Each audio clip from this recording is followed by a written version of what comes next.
This is the Hot Homo Summer reunion. The recap.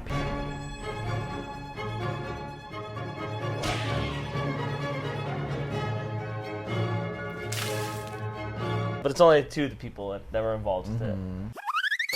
About 3 months ago, you were like, hey, Paul, I want to shoot a web series because the pandemic's ending. You were excited about what's going to happen in the summer. Well, I had some ideas over the spring. I was like, oh, that could be a character, or that could be a plot point, or that could be a funny joke. And then I would just tack those things on index cards and put it on my wall and see if I could come up with some sort of stories.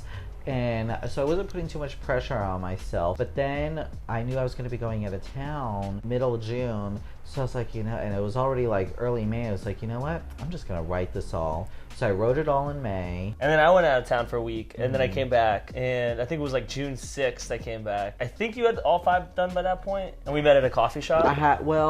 Pete was going out of town. Oh, See, that was, I just know so many jet setters. I really want Pete to go, and he told me he was going to be in New York all summer, which, spoiler, he ended up not being in New York all summer. So I wrote his scene first before anything else. And then I had to write everything else around it. So basically, Pete is my ingenue. It is my right to live free. Okay, we filmed that thing with Pete, and then that's when everything else started to come together with the scripts. The name was so good. Did you write the series before you thought of the name, or did you have the name and you're like, oh, this is what I'm going to call it? Because everybody was talking about a hot back summer or a hot girl summer. Yeah. So I was like, Hot Homo Summer. Even though my therapist said he didn't like the title. He wanted me to call it something like, Welcome to My Gay Sex. Or something like that. Like, Welcome to My Gay Sex Life or something like that? Yeah. You know, we met at the coffee shop, we like chatted about the scripts, we planned out the shots. We kind of like had a rough schedule of like when we wanted to hopefully shoot everything. He like did a great job of like just coordinating like all these different actors' schedules, which is probably some of the most annoying things. That's my favorite part of the whole process. Organizing actors' schedules with the shoot times and everything is tough. Thank God, I mean, I have some actors that I just really love working with, and they're just so easy to coordinate with. And it's just fun. I mean, the content was fun. Like it wasn't like too heavy or anything. It was too that's the other thing. I wanted it to be all light and funny and just not serious, because I had done How Do I Look and some other things that were a little serious, and I just wanted this longer form thing to be light and fun. And I mean, I was hopeful that we were going to have a free for all of a summer. We filmed it all in like 5 days. Yeah. All over, different scenes of different episodes or different days. And the cool locations, if you watched it all, you probably noticed that it was more than just like the sketch locations. It's because Michael did his due diligence and went through, what was it, Peer Space? I went through my piggy bank. And I paid for actual locations, photo shoot studio, mansion with the pool, diner, restaurants. It was good. I actually think it added a lot to the production value of it, and I'm glad you were able to do it. I think I'm glad you were able to do that, and then we were able to like add it to that next level, because also we shot with these Rokinon lenses that I made a little video on about like using the Rokinon lenses. So yeah, sometimes I'll do like a sponsored video or something, and I want to use some of that money that I get to put towards making higher quality content. That I want to get locations, different lenses, stuff that's a little out of our usual. Just to kind of keep it growing. And I mean, it was kind of an easy concept to like coming out of the pandemic. Obviously it's true to life in a sense, I assume. So crazy. I wrote it in May, we filmed it in June, and then even now things have changed so much. Yeah, I don't even know if you could have a Hot Homo Summer anymore. Count your days, because I don't know if we're gonna have a Hot Homo Fall. Yeah, it might be over now, so we'll maybe have to extend it to a Hot Homo Winter. We'll see. Each day we shot were pretty long. It was like 12-hour days. And I was injured. Oh shit! Yes. And I fell off that scooter. Yes. Day 2. Yeah, that was the end of the second day of shooting out of 5. I even had to miss that shoot at Arby's. Oh yeah. You didn't even. And did we push back another day? We did. So I mean, it's real life. I mean real life. So I do my own stunt.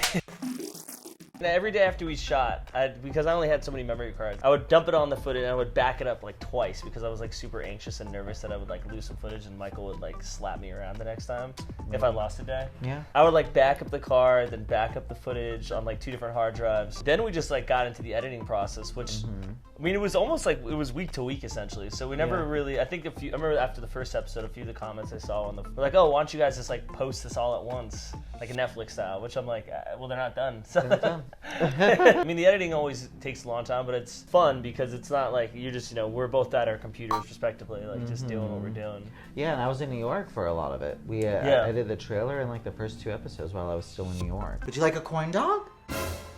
I'm good. Kielbasa? I'm good. I just love sound effects. I think that they are so funny. Fart noises. Neck crack. Weird cartoon blurps. Yes, I love a good dart. You love a good golf swing. Oh yeah, you gotta have that. Because a golf swing could be a variety of different things. It could be a swipe, a transition, a head slap. It could be a dick rising. Right. Not the official dick rising sound effect, but it could be a version of it. Yeah. It's tough. I mean, I love the photo shoot part in episode 2, but I also love episode 3 when it's like me and Pete. I think that's so funny. I feel like that's collectively like the most fun episode. I mean, they're all actually really good, I think, but that's the most fun with the pool scene. It looks really good, and obviously teddy bears in it. Everybody loves teddy bears. And I mean, don't sleep on Donald either. Donald's great. I would love to sleep on Donald. Do you think will there be a Hot Homo Summer Season 2 in your mind? Is there Hot Homo Halloween? I'm thinking maybe there's going to be maybe some Hot Homo Fall or Hot Homo Winter. Well, maybe it should be Hot Homo Holidays. Yeah, Hot Homo Holidays. Yeah. I'm just so proud of us for getting it done. I mean, so many people have ideas and they just sit on it. And it's so easy to think you're not working hard enough in this city. And you have to step back and be like, wait a minute.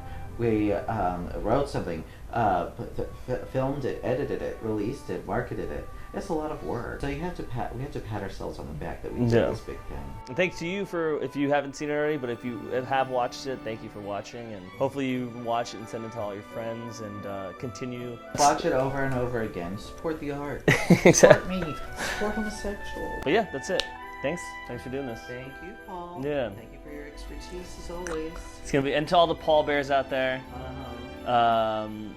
don't worry. My character in the final episode had a great send off. He cleaned up the table after them. And then he got promoted. And I went with Chris to the orgy after that. Oh. Well, I got stolen some of your DNA. Did you know what they say about people who have a flat back of their head or versus a curved? This is probably when they were a baby, right? Yeah, but do you know what? No, what? If you have a flat back, it means that your mom or father just let you sleep when you were crying. So you're flat up against the bed. If you have a curved head, that means that your mom or dad was always picking you up every time you cried or whatever. Yeah. What do you have? I think I have a curved. Yeah, mine's like really curved. No, yours is kind of flat, I think. You really? I feel like it's like... No. I was loved. I don't know. I was loved. I'm not sure. Weren't you like 5th in the mix? Yeah, sure.